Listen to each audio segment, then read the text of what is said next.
Hey guys, this is Leah Buckles from Prestige Worldwide Medical Consulting. I'm a U.S. Army veteran, physician assistant, and former CMP examiner.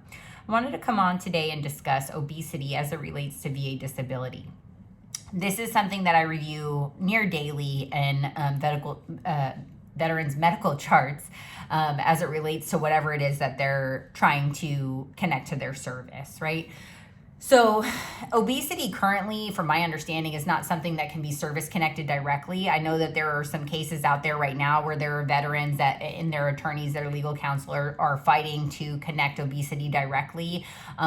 From my understanding, there's not a specific rating for obesity at this time. Again, that's something that you'd want to follow up with your VSO or your attorney or accredited agent or whatever. But in my experience in the past, this is something that we have used as a bridge, medically speaking, to show a relationship between one condition and another as it relates to a veteran's service. So what do I mean by that? So if a veteran comes and says, hey, I gained weight in service. I got put on the Army body composition program. You can tell that I was obese in service. I want to service connect that. Well, again, that's something you should follow up with your accredited representative on. But from my understanding, you have to have a disability and the obesity or the weight that was gained due to that service-connected disability led to another condition, right?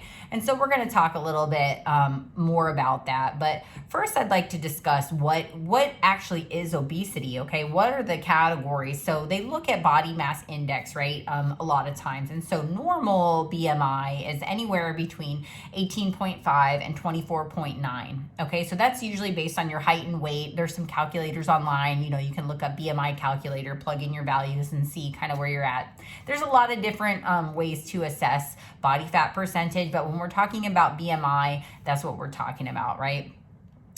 So being in the overweight category is generally going to be anywhere from 25 to 29.9, okay?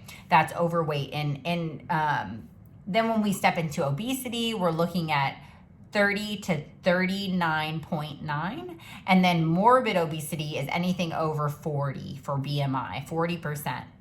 Okay, so now that we've kind of defined what is normal, overweight, obese, and morbidly obese, we can kind of dig in a little bit more to the matter at hand. So a specific case came out, Walsh versus Wilkie, and you guys can Google that and kind of look it up. In that case, I have a little slide here I want to read. It basically said that when a service-connected condition aggravates the claimant's obesity, that aggravated obesity may be an intermediate step between a condition that is service-connected and a new condition that can be compensated by the VA as a secondary service-connected condition. And that comes out of the 38 Code of Federal Regulation, I think, is where that comes out of. But again, that's something that you want to discuss with your accredited representative to kind of get some clarification on that. So what that's saying is that the obesity itself can be a link between one condition and another. And we're going to talk about some of those specifics. I'll give you some examples here shortly. But again, from my interpretation, that does not mean that obesity itself is going to be service connected necessarily, but it is a way to show a service connected. There are other things that I see that are used as an intermediate step between one condition and another. I won't get into a lot of those. One is, for example, a person has several orthopedic injuries and they use a lot of NSAIDs and they develop gastritis, right? That NSAID use is kind of that intermediate link between the orthopedic injury and the gastritis. So how are those things connected? It's because of that anti-inflammatory use. So anti-inflammatory use is not a service-connected disability, but it is a way to show a link as an intermediary to that other condition, okay? So back to the obesity. Again, it's a way condition A caused you to get obese or, contributed to your obesity and then led to condition B, okay? And so we're going to get into some examples of that, but that's kind of some of the background stuff. Also, so some more stuff that came out of the 38 Code of Federal Regulation 3.310A. So you can look it up. I just looked it up and cited it here. Again, obesity can be an intermediate step between a service-connected disability and a current disability that may be service-connected on a secondary basis. So this is something I see in a lot of decision letters when we talk about obesity.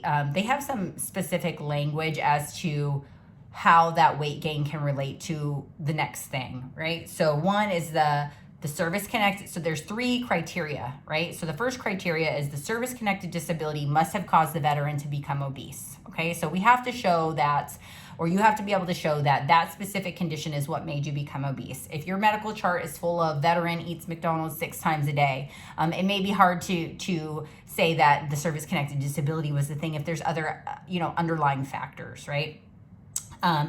The second qualifier is that the obesity as a result of the service-connected disability must have been a substantial factor in causing the potential secondary disability. And thirdly, the potential secondary disability would not have occurred but for the obesity caused by the service-connected disability. Okay, so I know that was a mouthful, but that's kind of what it says in the handbook, right? And straight out of the Code of Federal Regulations. So you guys can go look that up and analyze it, and do whatever it is you want to do. So now let's talk about some conditions that we see related to one another, right? So some conditions that I have seen very frequently cause obesity, okay? And some of these are like kind of no-brainers and people think about them all the time, and some aren't, right? But they make sense when you think about it.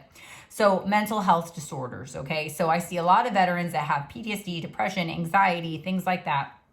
These conditions on a twofold manner can lead to obesity, right? One, because a veteran maybe has a social phobia. They don't want to go to the gym anymore. They don't want to be out in public. They just want to stay at home. They're depressed.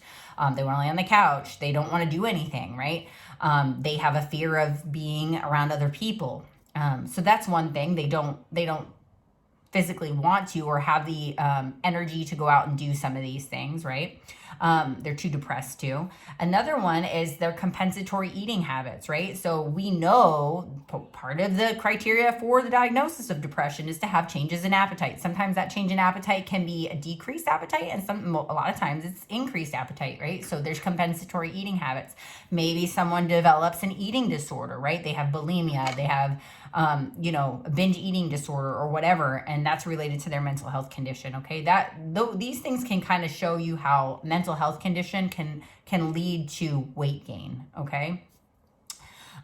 Orthopedic ailments are another one. So if you've got an orthopedic ailment that causes you to not be able to exercise in a great manner like you used to. Let's say you've got back pain, bilateral knee replacements, hip replacements, foot pain.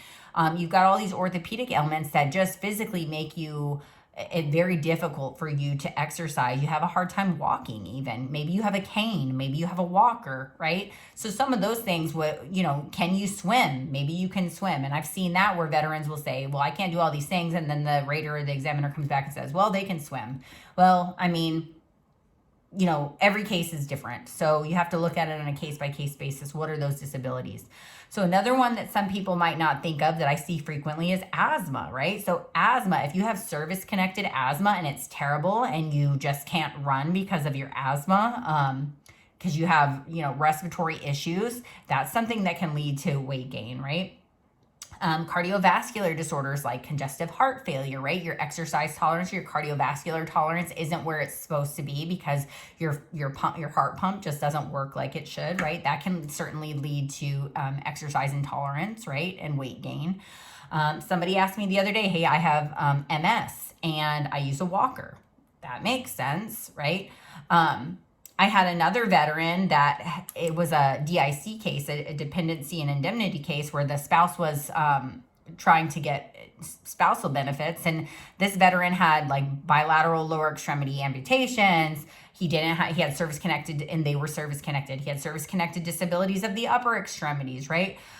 These things certainly, he also had mental health condition, right? So these things led to what was listed on his death certificate, which was obesity hypoventilation syndrome, okay? And so we were able to show that because he had all of these ailments in all of his extremities, he had a mental health disorder that led to his obesity, and then they wound up getting a favorable outcome on that case, right? So what are some of the conditions that we see? So we just talked about conditions that can make you gain weight or that can lead to gaining weight. And again, not every veteran, this doesn't happen to every veteran, right? It's case by case. Some veterans that have these conditions don't gain weight. Some do. Some people that are overweight or obese are overweight or obese because of lifestyle choices. And that's just lifestyle choices, right? They drink but again, if you have a drinking disorder and it's related to your mental health condition, I mean, it's just so variable, right? So what are some of the conditions that I frequently see secondarily service connected to those primary things? Hypertension, okay? High blood pressure, right? So if a veteran doesn't have other major risk factors, and sometimes even if they have one or two risk factors, maybe they have a family history, okay? Maybe they smoked, but they quit smoking 15 years ago, right? Hypertension is one that I see often related on a secondary basis to obesity, right? Diabetes. And I'm telling you, I've seen tons of veterans that get service connected for their diabetes as it relates just to PTSD, right? That it's not every case. Again, it has to be based on the review of that veteran's history and what, the examiner thinks, what the rater thinks, what the case history supports. Sleep apnea, that's another big one. And keep in mind, you can have more than one service-connected disability contributing, right? So let's say a veteran has PTSD, they have back pain, they have knee pain, they have all of these things. We can say, well, all of these things contributed to their weight gain together, right? If it did. So I challenge you guys to kind of look at some of those things, have a discussion with your healthcare provider, whoever is assisting you with the claims filing process, if they think that might be a viable avenue for you. Also, I think it's important to note that a lot of times veterans will say, well, I think my sleep apnea is related to my service, but I don't know if I should, try to link it to my allergies or my sleep or my PTSD or my orthopedic ailments due to weight gain. And I say, well, what is the history support? If it supports all three of those, it's not an either or thing. We include all pertinent positives and negatives. Just like we include all the pertinent positives, we include the negatives too. So like if you have, if you're obese, but it's unrelated to your service and you're only service connected for allergies, but you're 40% BMI, I'm going to say, is your allergies the real cause of your sleep apnea, or is it perhaps your 40% BMI? I don't know. We have to look at the files and see. And again, all pertinent positives, all pertinent negatives are part of the history, right? So I hope this was helpful. Obesity as an intermediate step. I know I got a little bit wordy there in the beginning about kind of what it says in the CFR about it. But again, I challenge you to kind of look that up and review it. If you have questions, feel free to drop them in the comments about this video, and I'm happy to answer any that I can. And I hope this was helpful. I hope it encourages you to think about some of those things as it may apply to you. And I hope you guys have a great day. Thanks a lot.